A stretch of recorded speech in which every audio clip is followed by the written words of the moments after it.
Hello and welcome. This is James Blanchard Cisneros at your service. Today I'll be reading the December 30th Daily Inspirational Message, the condensed version. It's 2 paragraphs long. Then I'll center myself, say a little prayer, and then make a couple comments on the message. And if you find the message of use, please be so kind as to like, comment, or share, or even join us as a subscriber. That would be lovely. Thank you for that. Here we go.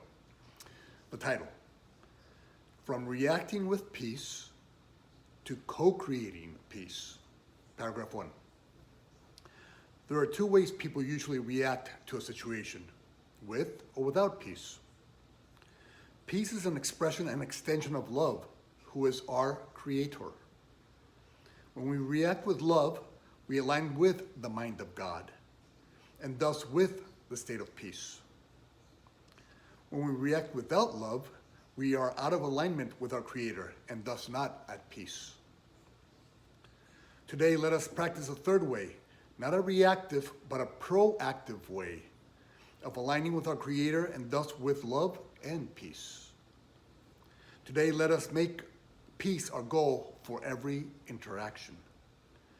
By clarifying the goal at the beginning, we take greater personal responsibility for its expression and outcome. This provides us a clear roadmap, a smoother pathway to our desired destination. Today, with peace as our companion, we help guide others to a more tranquil and joyful state. Paragraph 2.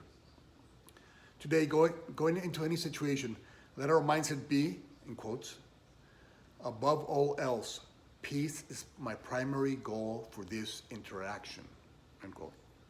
Before going into the interaction, I now remind myself to align my thoughts with peace.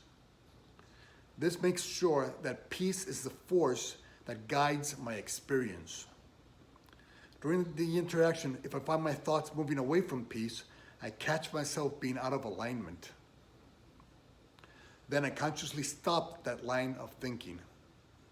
I realign myself with my goal by returning my thoughts to peace. Now, I once again become a representative of the state of peace. The more I align my thoughts with peace, the brighter the light of peace will shine. By doing so, more are guided by the light that I, a beacon of peace, provide. Now, at peace, I am one with my Creator. Now at peace, I am who I was meant and created to be.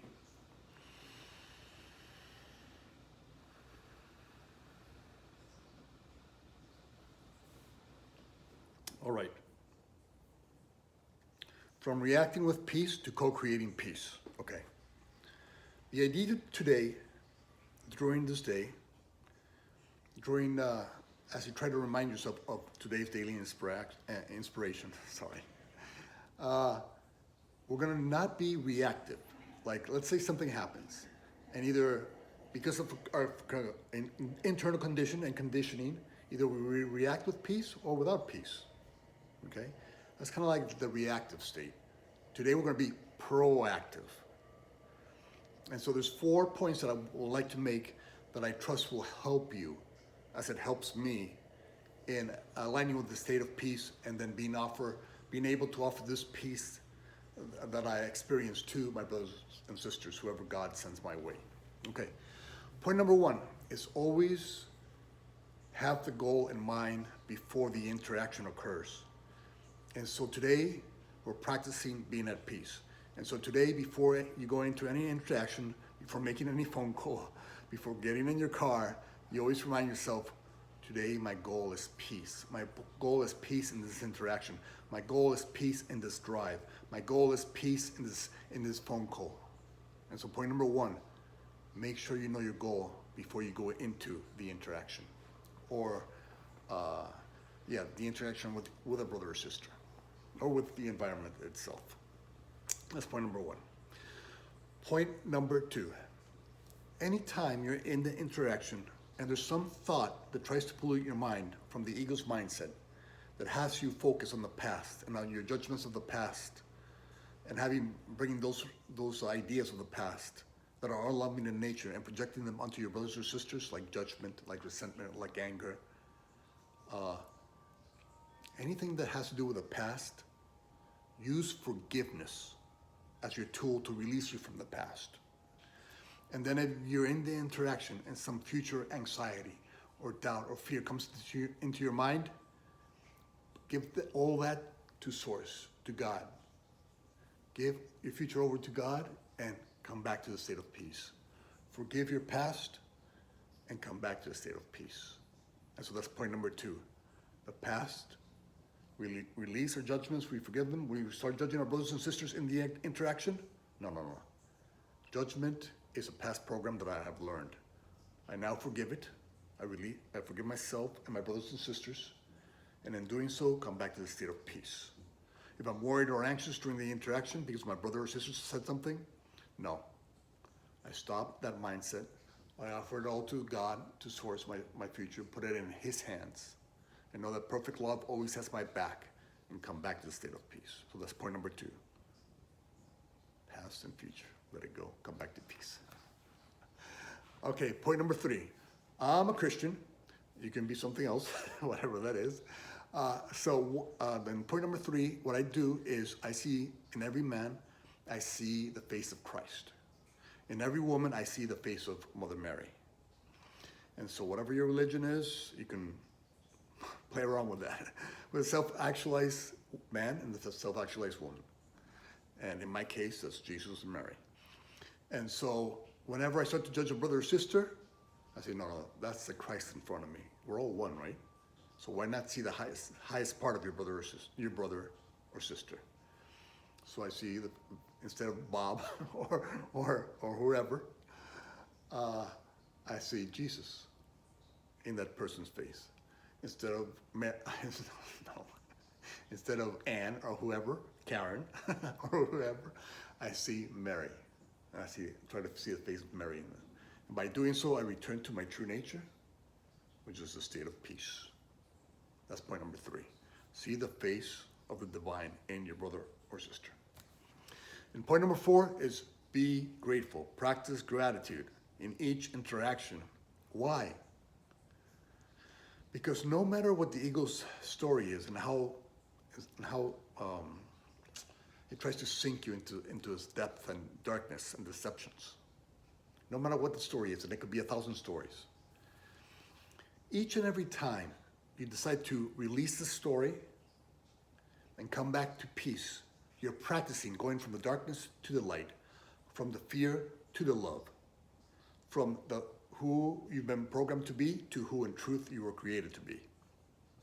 And so for every time you get to practice, offer thank you. Thank you, brothers and sisters, for helping me practice.